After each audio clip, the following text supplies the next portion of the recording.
ప్రజల్లో వ్యతిరేకత 6 నెలలకే ఈ స్థాయిలో ప్రజల్లో వ్యతిరేకత ఉన్న ప్రభుత్వం బహుశా నాకు తెలిసి దేశ చరిత్రలో ఏది ఉండదు, ఒక ఈ ప్రభుత్వమే తప్ప.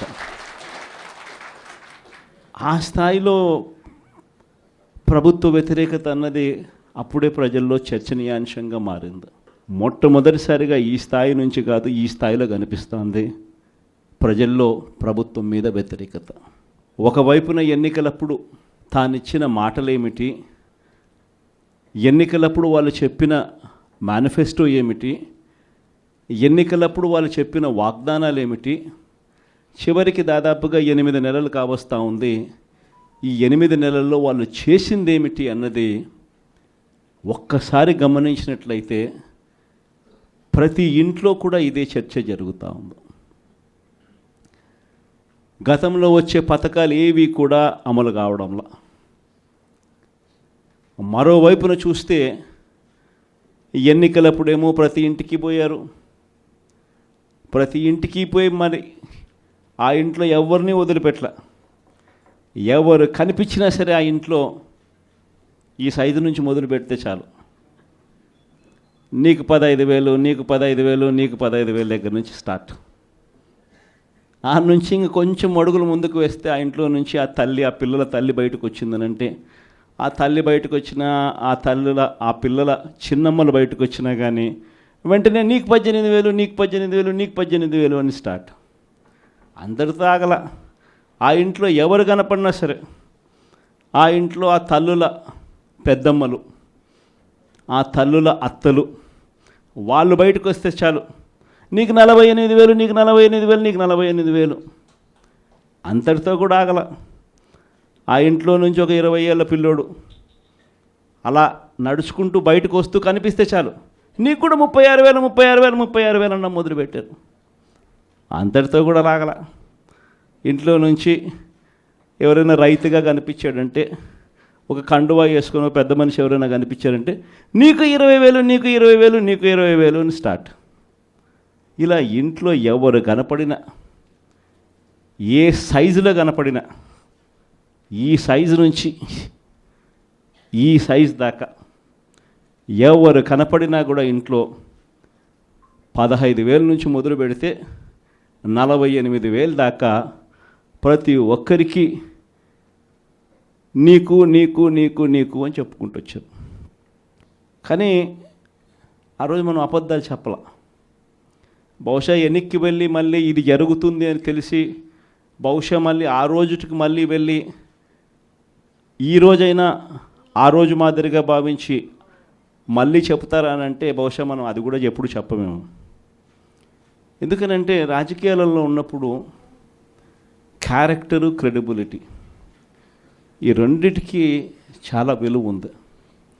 క్యారెక్టరు, క్రెడిబిలిటీ అనేది ఎలాంటివి అని అంటే, ఒక మనిషి ఒక లీడర్గా మనం ఒక మాట చెప్పినప్పుడు అదొక కార్యకర్తకు కావచ్చు, లేకపోతే ఒక మనిషికి కావచ్చు, లేదా ఒక ఇంటికి కావచ్చు, ఒక వ్యక్తికి కావచ్చు. మనం ఒక మాట చెప్పినప్పుడు ఆ మాట నమ్ముతారు, ఆ తర్వాత చూస్తారు. ఆ తర్వాత అది జరగనప్పుడు ఆ తర్వాత ఆ మనిషికి విలువ పోతుంది.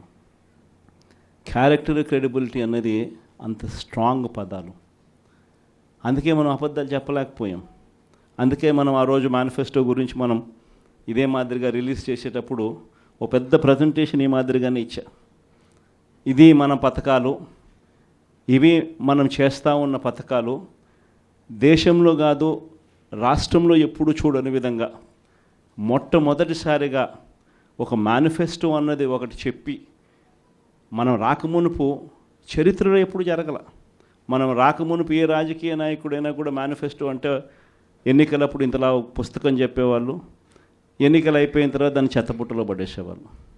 మొట్టమొదటిసారిగా ఎన్నికలలో మేనిఫెస్టో అన్న పదానికి అర్థం చెప్పింది ఎప్పుడైనా జరిగింది అని అంటే అది ఒక్క వైఎస్ఆర్సీపీ ప్రభుత్వంలో మాత్రమే అని గర్వంగా చెప్పగలిగింది. అంత గొప్పగా దేశంలో ఎప్పుడు జరగని విధంగా బడ్జెట్ ప్రవేశపెట్టేటప్పుడే సంక్షేమ క్యాలెండర్ కూడా రిలీజ్ చేస్తూ ఏ నెలలో ఏ పథకం మనం అమలు చేస్తామో ముందే చెప్పి ఆ పథకాన్ని తూచా తప్పకుండా ఆ నెలలో నేరుగా బటన్ నొక్కి నా అక్క చెల్లెమ్మల ముఖాలలో సంతోషాన్ని చూడాలని చెప్పి తాపత్రయపడిన ప్రభుత్వం దేశ చరిత్రలో ఏదైనా ఉంది అని అంటే అది ఒక్క వైఎస్ఆర్సీపీ ప్రభుత్వం మాత్రమే అని చెప్పగలుగుతాం. నిజంగా అదే విషయాలన్నీ కూడా చెప్పి చూపించాం. ఇది రాష్ట్ర బడ్జెటు. ఈ మాదిరిగా మనం చేసుకుంటూ పోతా ఉంటే మనకి ఇంత ఖర్చు అవుతూ ఉంది. చంద్రబాబు నాయుడు గారు చెప్తా ఉన్నట్టు ఇవన్నీ చెప్తా ఉన్నాడు, సూపర్ 6 అని సూపర్ 7 అని. ఆయన చెప్పిన పథకాలన్నీ అమలు చేయాలి అని అంటే 1,72,000 కోట్లు కావాలి. ఇది అయ్యే పనులు కాదు, ఆయన చెప్తా ఉండే అబద్ధాలు, మోసాలు అని చెప్పి ఇదే మాటలు నేను చెప్పా. ఎన్నికలప్పుడు బహుశా ప్రతి సభలో కూడా ఇదే చెప్పా. చంద్రబాబు నాయుడు నమ్మడము అని అంటే చంద్రముఖిని నిద్ర లేపడమే అని చెప్పా. చంద్రబాబు నాయుడు నమ్మడము అని అంటే పులి నోట్లో తలకాయ పెట్టడమే అని కూడా చెప్పిన. ఆ రోజు నేను అన్న మాటలు, ఆ రోజు సభల్లో నేను అన్న మాటలు ఈరోజు ప్లే చేసి చూస్తే, ఈరోజు ఆ వీడియో క్లిప్పింగ్లన్నీ మళ్ళీ వింటే జగన్ ఎంత కరెక్ట్గా చెప్పినాడబ్బా అని చెప్పి ఈరోజు ఎవరైనా అనుకునే పరిస్థితి. ఈరోజు ప్రతి ఇంట్లో పరిస్థితి ఏమిటి అని అంటే, ఇంతకుముందు మనం పథకాలన్నీ ఇచ్చేటివన్నీ ఇస్తూ ఉంటాం. ప్రతి నెల ఏదో ఒక పథకం ద్వారా ఏదో ఒక మేలు జరిగించే కార్యక్రమం జరుగుతూ ఉన్నది. జగన్ కన్నప్పుడు కనీసం పలావన్నా పెడతా అన్నాడు. జగన్ పోయాడు, చంద్రబాబు నాయుడు వచ్చాడు, బిర్యానీ పెడతానన్నాడు. చివరికి బిర్యానీ పోయింది, పలావ్ పోయింది, 2 పోయినా ఈ పొద్దు అని చెప్పి ఈరోజు ప్రతి ఇంట్లో కూడా ఈరోజు చర్చనీయాంశంగా మారింది. ఈరోజు చంద్రబాబు నాయుడు చెప్పిన ప్రతి పథకం కూడా, ఇంతకుముందు మనకు ఇప్పటికి చంద్రబాబు నాయుడుకి తేడా ఏమిటి? ఇంతకుముందు ఒక 7 నెలల కిందటకు పోయి చూస్తే జగన్ ప్రభుత్వం ఉన్నది, మన ప్రభుత్వం ఉన్నది. మన ప్రభుత్వంలో మరి ఎందుకు ప్రతి పథకము ఎటువంటి ఇబ్బంది లేకుండా ప్రజలకు అన్నీ కూడా డోర్ డెలివరీ జరుగుతూ ప్రజలందరి ముఖంలో సంతోషాన్ని చూస్తూ ప్రతి పథకం ఎందుకు ఎలా అమలు అయింది? మరి చంద్రబాబు నాయుడు వచ్చినాడు, తేడా ఒక్క ముఖ్యమంత్రి ఒకడే మారాడు. మరి ఎందుకు చంద్రబాబు నాయుడు చేయలేకపోతా ఉన్నాడు?